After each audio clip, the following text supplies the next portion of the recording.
Before the video begins, don't forget to hit the like button down below, hit subscribe, and leave a comment to let me know if you like this type of content, if you'd like to see more, or if you have any ideas of what type of content I should make in the future. Thank you so much for watching, and I hope you enjoy this video. It should really be no surprise at this point, obviously, but Naruto is my favorite franchise, or is at least my favorite anime that I've watched.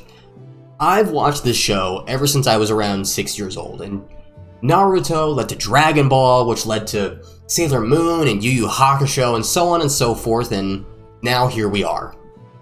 Thousands, hundreds of shows deep. So it's easy to say that over the years, I've watched quite a few of these shows of varying degrees of masterpiece and absolute trash. And out of all the anime that I've watched, there's one that's so prolific, so well known, that even if you aren't a fan, you probably know at least a little bit about it. Not that one, although everyone does know that one. This one. One Piece. A story of a boy who wishes to set sail in the open ocean, become king of the pirates, and be more free than anyone else in the world. And when you look at Luffy and Naruto's stories side by side, they do have some interesting parallels. Both wish to be known as the greatest of their respected title. Both journey to become more powerful, not only for the goal that they have in mind, but for the friends that they wish to protect as well. And there are many characters surrounding these main characters that look up to the goals and aspirations that our main characters have. And while we're comparing these two characters, I'm sure that there's a decent chance you've seen either a YouTube video or a TikTok video or something power scaling these two. You know, comparing their strengths, their speeds, their abilities, and deciding which one would win in a fight. That's not what we're doing today. Today, what I want to do is take a look at the main lovable lad, Naruto, over here, and ask the question, what if Naruto was to become Pirate King? What if that was his dream? What if Naruto was put in Luffy's stead and had to go through his journey with Naruto's abilities? Would he be able to do it? Would Naruto become the Pirate King just like Luffy? Would he do it easier, or would he fail at some point during the journey? Also, what would his crew look like? Well, all that and more coming up.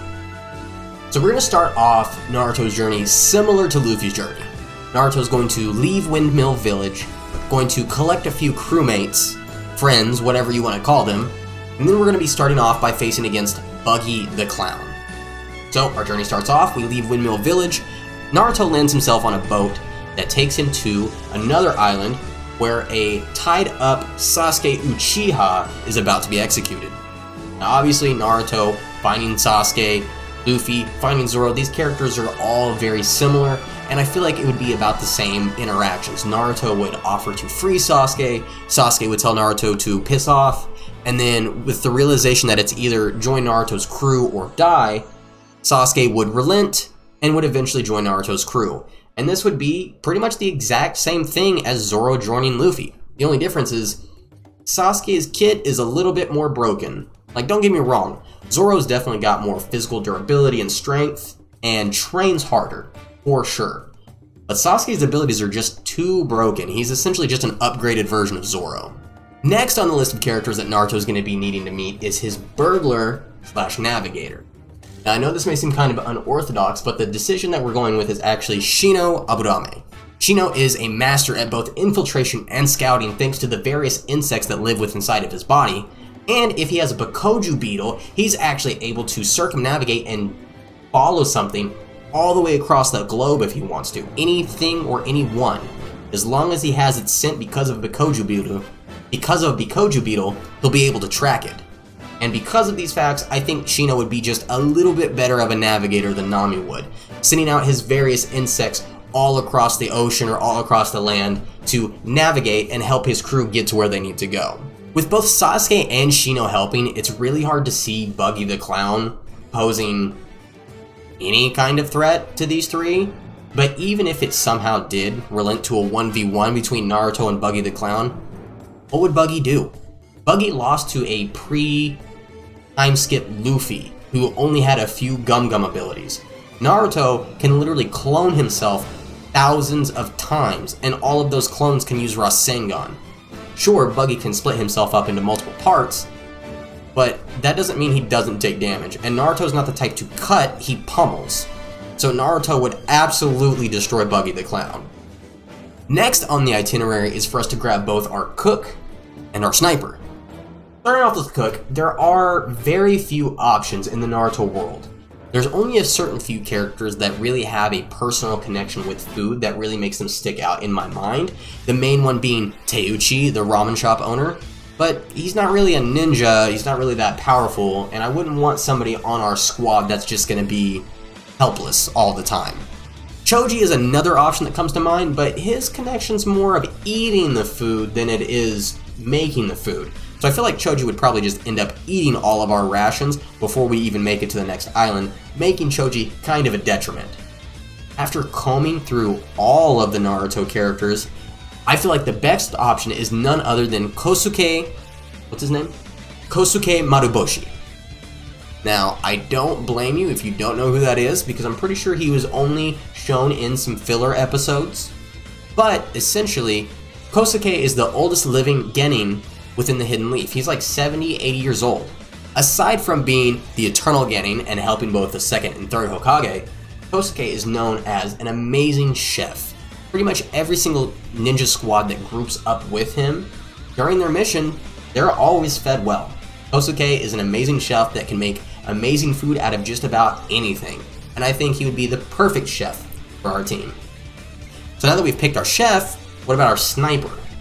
For our sniper, I wanted somebody who could kind of mimic Usopp and what he provides for the crew, and that being not only a sniper, but somebody who brings out a lot of versatility as well. Usopp's variable different ammunitions give him different AoEs to affect his opponent, and I think the perfect option for that is none other than Tintin. Now I know that she didn't really get a lot of screen time in the original show, and what screen time she did get, she didn't get utilized very well. In fact, in her first fight, she gets one shot, but I feel like that was just a bad showing. Tintin gets a lot of bad rep. I mean, she, in the Ninja War, immediately became master over some of the Grand Ninja tools, and that's not something that just your average ninja can do. So the fact that she's able to master any weapon, I feel like kind of makes this the obvious choice for our sniper. She'd have different types of weapons as well. She could do close quarters combat and mid-range combat, but we would hope that she would focus primarily on sniping, maybe with like a great bow or something. Now that we have the first half of our crew, it's time to ask, can this crew take on Arlong? Yeah, honestly, it's kind of a wash. Like, it's not even close. There's really nothing that Arlong can do. Granted, he does have greater physical strength than the characters that we've mentioned here, but even if that's the case, the amount of abilities that our crew has is going to easily overwhelm Arlong and his pirates. Sure, his pirates may be a bit of a challenge for Kosuke and Tintin, our weaker members, but between Shino's bugs, Sasuke's lightning and Sharingan, Naruto's clones and Rasengan, there's literally nothing that they can do. And that's how a lot of these fights are going to go. Being able to put yourself 1,000 to 1 makes it really hard for your opponent to get the edge on you. After defeating Arlong, the next main objective will be picking up a doctor. Our crew can be as strong as it wants, but without a doctor to heal us and make sure that we are in the best quality condition, crew's not going to make it to King of the Pirates. They're not even going to make it to the Grand Line.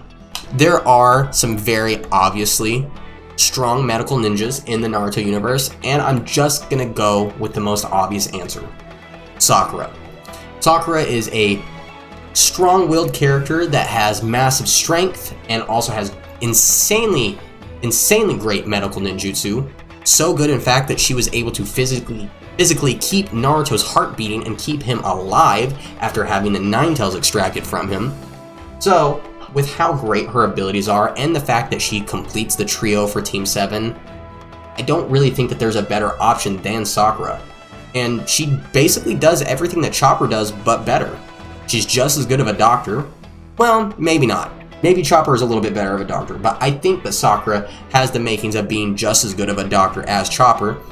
And Sakura doesn't even have to go through an insane transformation to get insane strength. She's going to have that insane strength the entire time and not have to worry about the fatigue of the transformation afterwards. All in all, I think Sakura is just a little bit more reliable than Chopper. So we've gotten our doctor, and now the next task at hand is taking on the big villain, Crocodile. Now Crocodile is going to be a challenge for Naruto's team just like it was for Luffy. Both of our protagonists have a similar fighting style where they kind of just jump in, throw fists, and ask questions later, and if they need to adapt during battle, they do. But, just like Luffy, Naruto doesn't really have access to water.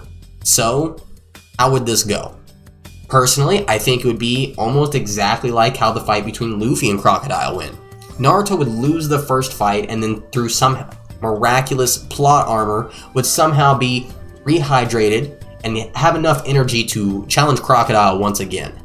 After doing so, and after knowing how Crocodile's power works, obviously Naruto would have like a canister of water just like Luffy did, but after dousing him in the water, that's when the fight immediately ends, because again, I just have to preface this. If it's 1,000 to 1, there's a very good chance that that one is not gonna win, especially when Crocodile was getting his ass beat by base Luffy, Gear 2 Luffy I think, or was it just regular base Luffy? I can't even remember at this point. Naruto, at 16 years old, granted Luffy's 17 at this age, Naruto at 16 years old was taking on gods. So even if we take the very beginning of Shippuden Naruto, who can make upwards of 2,000 clones, and could potentially go into like a 3 to 4-tailed Kyuubi state, yeah, I don't think there's anything that Crocodile can do after Naruto figures out what his weakness is. So with Crocodile defeated, obviously the Nico Robin of this crew is going to be joining, and there are a few options that work really well as our Nico Robin stand-in, but what I wanted to ask myself is, what does Robin bring to the table? Aside from being the archaeologist, she's the level head of the group. She's the oldest before Frankie or Jinbei get there, so she's kind of the teacher, the leader, like I said before, the level head of the group, the mom of the group. And so I wanted to replace that energy with something similar. A tactician, somebody who's smart, who's calm, the dad of a group, the mom of a group.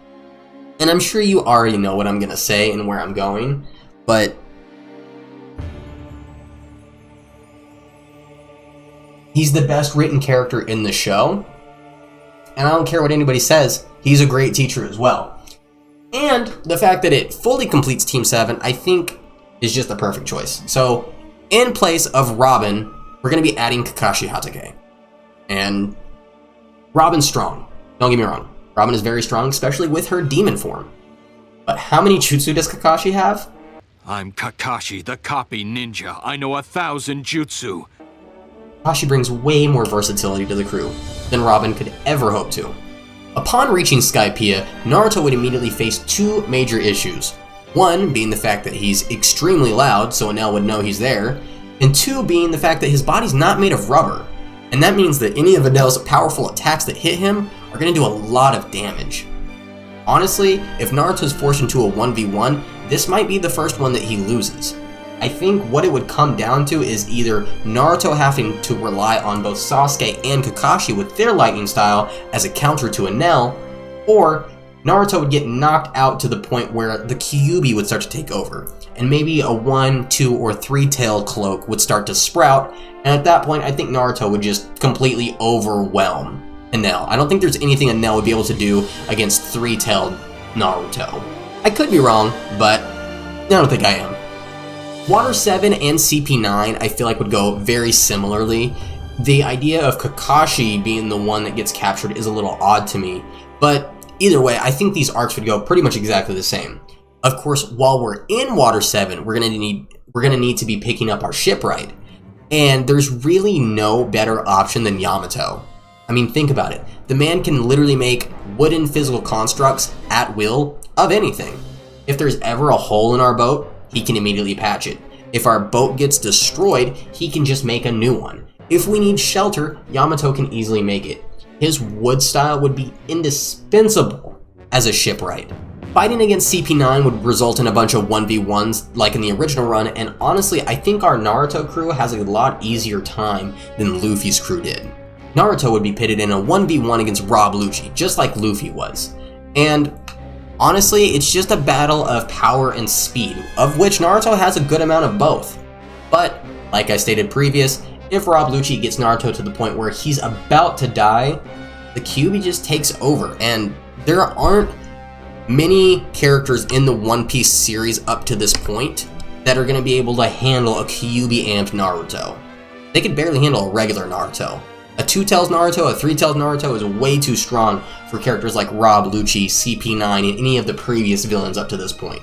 There are some other characters later on who could definitely handle it with ease, but we're not quite there yet. The Paramount War would go differently in a few amount of ways, but ultimately I think would result in ending the same. While in Impel Down, Naruto would obviously be captured and put in handcuffs, but I think he'd be able to easily get out of those on his own without the reliance of anybody else by just using the substitution jutsu. And even if we assume that the substitution jutsu doesn't work because the handcuffs cut off chakra just like they cut off devil fruit powers, then Naruto just gets out the same way that Luffy does. Other people break him out, and then he breaks out somebody else. While locked up, Naruto would run into a character who also wants to save Ace, who we'll say for simplicity's sake is Naruto's brother, just like Naruto does. Now the obvious choice would be like Kisame, since Kisame and Jinbei are both shark people and they look very similar, but Kisame doesn't have that kind of moral compass, so we're not going to go that route. Realistically, there are no perfect one-to-one characters, unfortunately, for Jinbei and a Naruto character, so instead I wanted to just focus on a character who would be a good pillar for Naruto to be able to lean on in very intense situations and would provide a lot of versatility to the crew. Because Jinbei does. Jinbei provides a lot of power and versatility to his crew. And there are quite a few different options, but I wanted to go with Neji. With the Byakugan and rotation, Neji makes a great rear guard for the crew and honestly just an amazing ally during the war, constantly able to watch Naruto's back amongst the crazy battlefield. During the war, I think the events would play out a little bit differently. I mean, Naruto has the ability to make thousands of clones, like we've discussed previous, so I think he would definitely take advantage of that on the battlefield, causing a lot of pandemonium. And in doing so, I actually think that he might actually be able to sneak Ace out of Marineford easier than Luffy was just charging straight through. But I do think that Act 1 still kind of ends the same. I don't think Ace can survive. If Naruto did manage to break Ace out and try to sneak him away, I still think that between Aka Inu and Kizaru, they probably would have chased him down, and I think Ace still would have died. So Act 1 ends the same way. Ace would still die, and there would still be a time skip, but we need to talk about the time skip. If we were to give our Naruto crew a 2-year time skip, just like Luffy's crew, Naruto's crew would be as strong as they were post the war. And there's absolutely nothing that any of these One Piece characters would be able to do to Naruto and Sasuke, because together they fought literal gods. Literal gods. So instead of doing a 2-year time skip, I think something more like 4 months would be a little bit more applicable. This would still give us enough time for our characters to power up. Sasuke and Kakashi could get their Mangekyo if you wanted them to. But without it being too overzealous and our characters getting too strong. Before taking on the final run of bosses, we need to pick up our final crew member. And we didn't officially pick up Neji because Jinbei didn't join at this point, so we're not having Neji join at this point. But we need to pick up one more team member. Luffy wanted a musician more than anything when he started his journey. And you know what? I think Naruto would also want a musician as well. Riding out on the open ocean would get boring after a while, and Naruto's the type to get bored when things are monotonous, so music is a must. Now, aside from Teyuya, who is a villain, there's not really any musical characters within Naruto. Music, jutsu isn't really a thing all too much. And Teyuya is not really that good of a character. I don't really want her on the team. So instead we have to ask ourselves, instead of maybe just a musician, what if we have somebody who's just overall entertaining? Jiraiya is a great character, not only because of his goofiness and the comical relief that he adds to the group, but he's also powerful in his own right. Given the title Sannin, he was able to stand toe-to-toe with somebody who did manage to take down the third Hokage. Granted, he didn't do it alone, but he was also in a weakened state as well, making him about even with that character. Okay, the team is fully gathered, aside from Neji, who we'll pick up later. Now it's time to do a boss run of epic proportions. In the gauntlet of villains, we have as follows: Doflamingo, Katakuri, Big Mom, and Kaido. Now obviously Caesar is a villain as well, but Caesar's not that strong. When fighting Doflamingo, there are several challenges that Naruto will have to overcome. Dofi's power and speed are on a completely different level than any other villain that Naruto's faced up to this point. His mastery of his Devil Fruit is honestly probably the best in the entire show, better than Kaido, better than Luffy. And the fact that his Devil Fruit allows him to change the environment completely makes this a very, very difficult battle for Naruto. So, would Naruto even stand a chance against Doflamingo, I guess is the main question. Between armament hockey and being able to change the entire environment, it seems like Naruto doesn't really have a chance. Well, given that Naruto has Sage Mode, he actually stands a really, really good chance. Naruto's speed, perception, and power all increase quite a bit while he's in Sage Mode. He'd be able to hit Doflamingo with moves that he can't even see thanks to Frog Kumite. Naruto's massive Rasengans are big enough and dense enough to crush Doflamingo, kind of like how Luffy's King Kong gun did. And, like we've already mentioned several times before, thousands of clones. Now, Doflamingo would definitely be able to take out a lot of these clones, if not all of these clones, pretty easily, since he's able to affect the environment. But it still stands that thousands of clones all hurling at you with their own attacks is going to be a bit of an issue for any character. On top of that, Naruto also has access to several large frog/toad summons that are able to go toe-to-toe with the likes of the One Tails and maybe even more. So between having 3 to 4 large summons on your side, thousands of clones, plus Sage Mode, I don't really think Doflamingo is able to beat Naruto. It's a close fight, and I think Doflamingo definitely pushes Naruto further than any other villain has, but it's not going in Doflamingo's favor, unfortunately. Katakuri has insane future sight that admittedly is kinda similar to Sasuke's Sharingan, so Naruto would have some familiarity with it. Yes, obviously they are different. Katakuri's future sight actually lets him see the future, where Sasuke's Sharingan only raises his perception, making it easier to perceive the moves that his opponent is going to make before they do so and make a proper counterattack. It doesn't let him see the future. And in fact, the Sharingan actually doesn't work as well if your opponent moves in erratic move patterns. It's best working whenever your opponent moves in a very linear fashion. But realistically, what is the future sight going to show Katakuri even if he uses it in his fight against Naruto?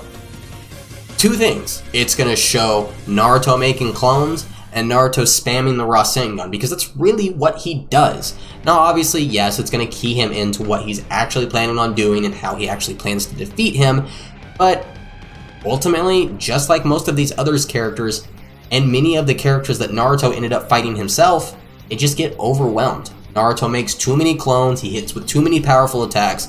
Sage Mode can revamp his chakra, and he can make clones who hold the meditative position for him. That way he can use Sage Mode multiple times during a fight.